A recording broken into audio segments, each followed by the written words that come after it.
Hello les filles, j'espère que vous allez bien.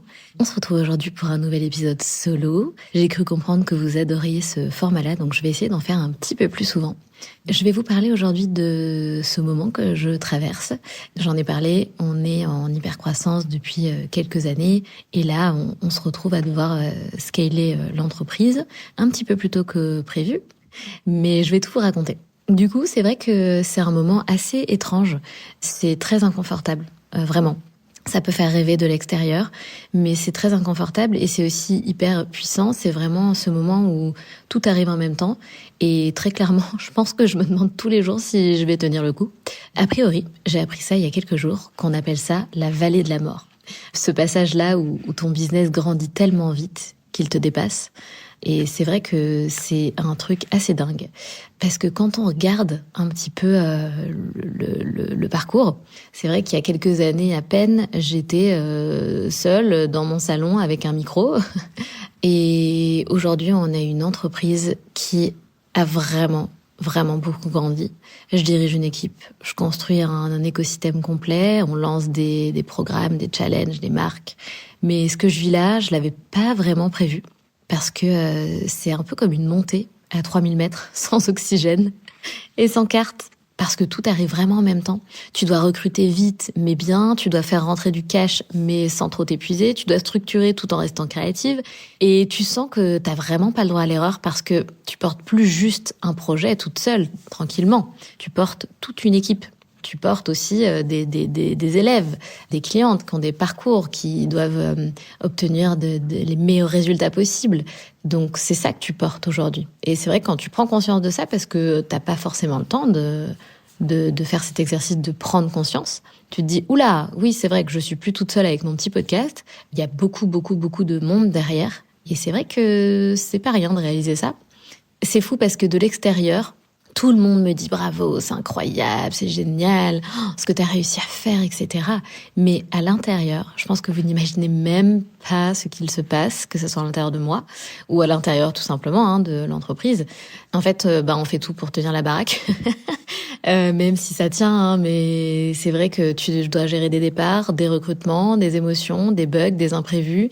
Tu dors pas ou peu parce que t'as une boule au ventre et que pour X raisons, ton cerveau a pas envie de s'arrêter. Et du coup, le lâcher prise dans ces moments-là, franchement, autant vous dire que là, je l'ai perdu. Et tu veux tout bien faire. Tu veux que tout le monde soit bien, tu veux que tout soit bien fait, que la structure se stabilise, que l'exécution soit bien faite, etc. Et en fait, t'as pas vraiment le temps de faire une pause. Et c'est vrai que ça fait partie de ces moments où tu te demandes souvent, est-ce que je vais pas exploser avant d'y arriver? Et en fait, peu importe où vous en êtes aujourd'hui avec le développement de votre projet, si vous êtes déjà dans le développement du projet, ce que je suis en train de vivre, vous pouvez tout à fait le vivre aussi à petite échelle. Et puis, quand bien même, c'est toujours intéressant de voir les personnes qui sont plus avancées, les étapes qu'elles vivent, comment elles les vivent, ce qu'il faut anticiper, etc. Parce que je pense qu'on n'est jamais trop préparé. En tout cas, on n'est jamais assez préparé. En tout cas, j'ai pris une décision vraiment très, la meilleure décision, je pense, de cette année. Ça a été de recruter Julie. Là, en début d'année, en avril, qui devait être simplement responsable du pôle pédagogique. Et en fait, très vite, au bout de 2 mois, elle est passée COO, responsable des opérations. Et ça, vraiment, ça a tout changé. Donc, petite dédicace à toi, Julie. Parce qu'en fait, c'est vrai que tu peux pas construire, attention, entre guillemets, un empire seul. C'est vraiment compliqué. Donc là, le fait d'avoir une personne qui est à mes côtés, c'est vrai que ça change beaucoup de choses. Il faut arrêter aussi de vouloir tout contrôler. C'est important de faire confiance aux équipes et c'est important d'apprendre à prendre ta place de CEO, de chef d'entreprise. Le rôle de la CEO, c'est d'être la visionnaire, de travailler sa notoriété, son image, de porter la vision, la mission, etc., mais pas d'être tout le temps dans l'opérationnel. Alors aujourd'hui, on a quand même du mal. Moi, j'ai du mal à me détacher totalement de l'opérationnel. Ça reste aujourd'hui une utopie. Mais très clairement, j'espère qu'un jour, je tendrai vers ça. J'aimerais vous partager aussi 3 choses que j'ai apprises dans cette vallée de la mort. La première chose, c'est que le succès ne te protège pas du tout de la difficulté. Vraiment. il l'amplifie. Alors peut-être que ça se remarque pas sur les comptes Instagram que vous suivez, etc. Mais faites-moi confiance, plus tu grandis, plus la pression monte. Alors je pense qu'il y a aussi des périodes, des vagues, mais c'est une réalité. Et plus tu dois être structuré à l'intérieur pour pas te cramer en fait, parce que sinon c'est pas possible de tenir. La deuxième chose, c'est que tu dois pas attendre d'aller mieux pour faire des choix puissants. Parce qu'en fait, t'as pas le temps. T'as pas le temps. Alors oui, tu dis oui, il faut que j'ai le cerveau. Tu peux aller faire un tour, tu peux te coucher plus tôt, tu peux fermer ton ordinateur plus tôt. Mais la croissance, elle attend pas en fait. Elle continue, que tu sois prête ou non. Tu dois apprendre à décider au cœur du chaos. Et ça, c'est extrêmement difficile.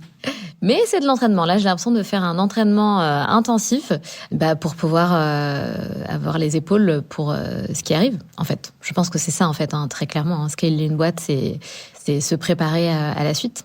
Troisième chose, c'est que s'entourer, c'est pas un luxe. C'est vraiment une urgence. C'est nécessaire, c'est vital. Et surtout, ce n'est pas simple. Vraiment pas. Là, on a vraiment fait des erreurs de recrutement. Et puis, on a appris, du coup, à mieux recruter. Très clairement, on a passé des semaines là à faire des entretiens, donc ça a été de l'entraînement aussi pour nous. Et ça nous a permis de vachement monter en compétences là-dessus, mais trouver les bonnes personnes, ce n'est vraiment pas évident. Et donc, je dis pas tout ça pour vous décourager, les filles, Pas du tout. Mais je dis tout ça pour vous préparer, et je suis certaine qu'il y en a plein qui disent « Ah ouais, j'ai trop hâte d'en être là », donc je suis sûre que ça vous freine pas. Mais ça vous prépare. Parce que si vous aussi, vous êtes ambitieuse, si vous avez envie d'impacter, de grandir, de bâtir une entreprise à plus grande échelle, à un moment donné, il y aura cette vallée. Je pense que c'est un peu le cas pour tout le monde, tout entrepreneur qui traverse la vallée de la mort. Et c'est comme ça. En fait, on peut pas, on réalise pas toujours. Moi, je réalise pas toujours, en fait, ce qu'on a créé, où j'en suis aujourd'hui. J'ai toujours un peu de mal, à réaliser, parce qu'en fait, quand t'as des ambitions tellement grandes, pour toi, t'es toujours petit.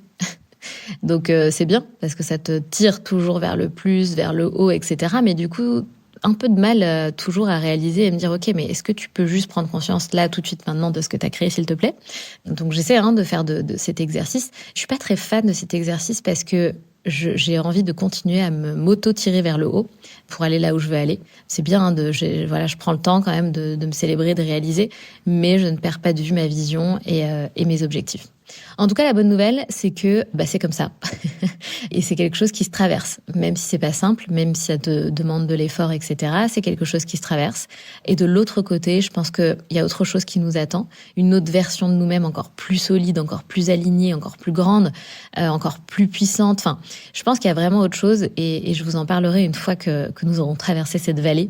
Mais en tout cas, ce que je voulais vous dire à la fin de cet épisode, c'est que continuez d'avancer, les filles, même si c'est flou. Respirez, entourez-vous. Il va falloir faire preuve de résilience. Moi, j'ai fait beaucoup preuve de résilience pendant ces dernières années entrepreneuriales. Mais par contre, je me dis tout le temps que on lance pas un projet pour survivre. Tu l'as lancé pour te transformer avant tout, surtout pour te créer la vie que tu voulais. Donc, l'équilibre le plus difficile à maintenir, c'est ça en fait. Juste se rappeler pourquoi on a lancé ce business. Et c'est pas pour en être prisonnière. Et c'est vrai que parfois on peut avoir cette sensation, mais je pense qu'encore une fois que ce sont des vagues. Il y a des passages où ça va être incroyable, il va y avoir des temps d'accalmie et tout va rouler, et ces passages-là, il faut vraiment en profiter. Et malgré tout, même si parfois on a des périodes compliquées, qu'il y a souvent des problèmes à régler en fait, on va pas se mentir, il faut pas hésiter à faire un arrêt sur image et à dire stop, moi je prends un temps off, ciao bye, et je reviens dans quelques jours, parce que c'est vraiment nécessaire. Donc essayez de ne pas vous oublier dans cette aventure entrepreneuriale et garder le cap, c'est toujours le plus important. En tout cas, voilà, je vous partage ça parce que c'était important pour moi de vous en parler un petit peu. Je reçois beaucoup de messages en ce moment pour me dire bravo, c'est génial, c'est formidable, etc.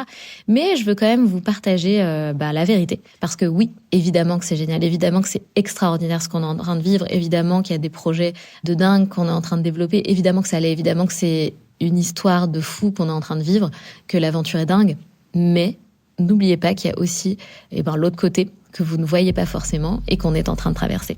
Les filles, je vous dis à la semaine prochaine pour un nouvel épisode avec une prochaine invitée.